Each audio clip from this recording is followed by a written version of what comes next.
اعوذ باللہ من الشیطان الرجیم بسم اللہ الرحمن الرحیم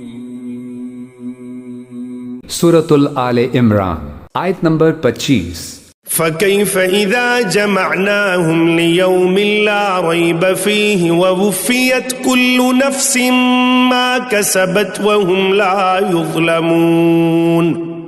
ترجمہ: بھلا اس وقت ان کا کیا حال ہوگا جب ہم انہیں ایک ایسے دن کا سامنا کرنے کے لیے جمع کر لائیں گے جس کے آنے میں ذرا بھی شک نہیں ہے، اور ہر شخص نے جو کچھ کمائی کی ہوگی وہ اس کو پوری دے دی جائے گی، اور کسی پر کوئی ظلم نہیں ہوگا۔ تفسیر: فَكَيْفَ إِذَا جَمَعْنَاهُمْ لِيَوْمٍ لَا رَيْبَ فِيهِ، تو کیا ہوگا اس دن جب کہ ہم انہیں جمع کریں گے لِيَوْمٍ لَا رَيْبَ فِيهِ، اس دن جس دن کے بارے میں کوئی شک نہیں۔ وَوُفِّيَتْ كُلُّ نَفْسٍ مَا كَسَبَتْ، اور پھر ہر ذی نفس کو، ہر جان کو، ہر انسان کو پورا دے دیا جائے گا جو کچھ اس نے کمائی کی ہوگی۔ وَهُمْ لَا يُظْلَمُونَ، اور ان پر کوئی زیادتی نہیں ہوگی۔ آیت نمبر 26۔ قُلِ اللَّهُمَّ مَالِكَ الْمُلْكِ تُؤْتِي الْمُلْكَ مَن تَشَاءُ وَتَنزِعُ الْمُلْكَ مِمَّن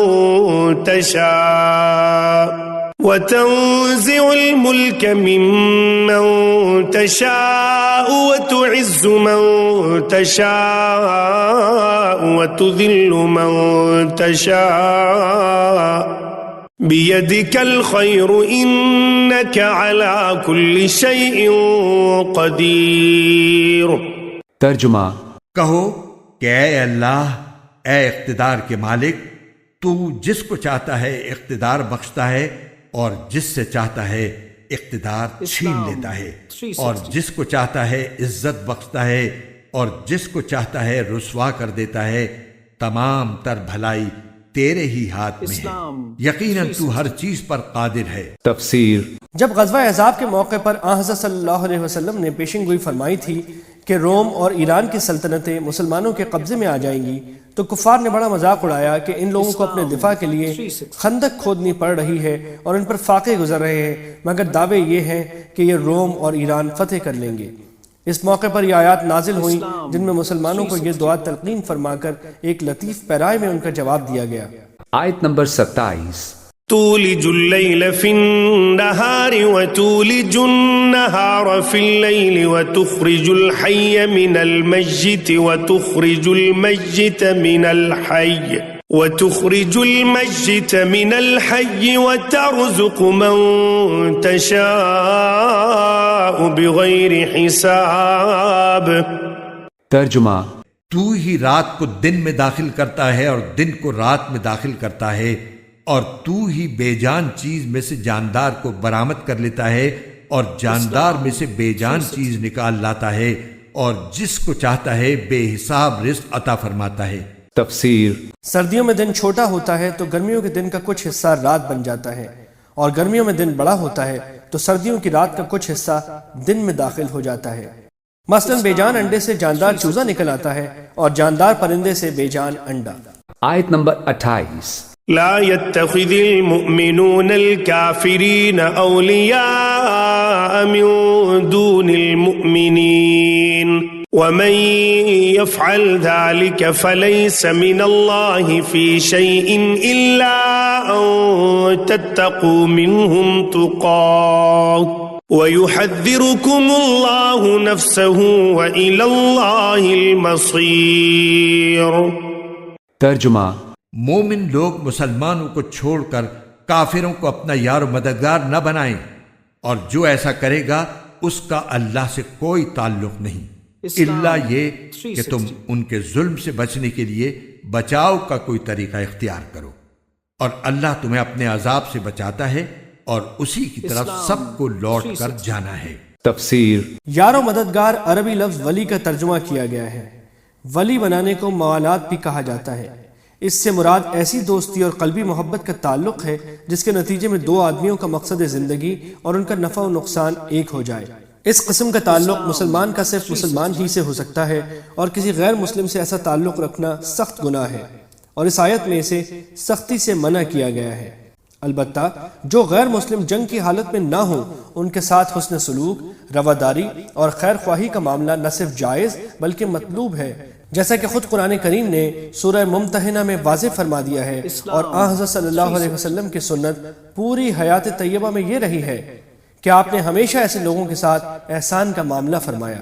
اسی طرح ان کے ساتھ سیاسی اور اقتصادی تعاون کے وہ معاہدے اور تجارتی معاملات بھی کیے جا سکتے ہیں جن کو آج کل کی سیاسی اصطلاح میں دوستی کے معاہدے کہا جاتا ہے، بشرط یہ کہ یہ معاہدے یا معاملات اسلام اور مسلمانوں کی مصلحت کے خلاف نہ ہوں اور ان میں کسی خلاف شرع عمل کا ارتکاب لازم نہ آئے۔ چنانچہ خود آن حضرت صلی اللہ علیہ وسلم نے اور آپ کے بعد صحابہ کرام نے ایسے معاہدات اور معاملات کیے ہیں۔ آیت نمبر 29۔ قل إن تخفوا ما في صدوركم أو تبدوه يعلمه الله ويعلم ما في السماوات وما في الأرض والله على كل شيء قدير۔ ترجمہ۔ اے رسول، لوگوں کو بتا دو کہ جو کچھ تمہارے دلوں میں ہے تم اسے چھپاؤ یا ظاہر کرو، اللہ اسے جان لے گا، اور جو کچھ آسمانوں میں ہے اور جو کچھ زمین میں ہے وہ سب جانتا ہے، اور اللہ ہر چیز پر قادر ہے۔ تفسیر۔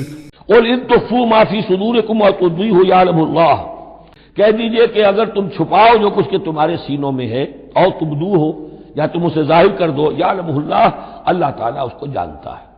تمہارے ظاہر کرنے چھپانے سے اللہ سے کوئی تعلق نہیں ہے، ایک دوسرے سے چھپا سکتے ہو، ظاہر کر سکتے ہو، اللہ سے نہیں۔ وَيَعْلَمُ مَا فِي السَّمَاوَاتِ وَمَا فِي الْأَرْضِ، اور وہ جانتا ہے جو کچھ کے آسمانوں میں اور زمین میں ہے۔ وَاللَّهُ عَلَى كُلِّ شَيْءٍ قَدِيرٌ، اور اللہ تعالیٰ ہر چیز پر قادر ہے۔ آیت نمبر 30۔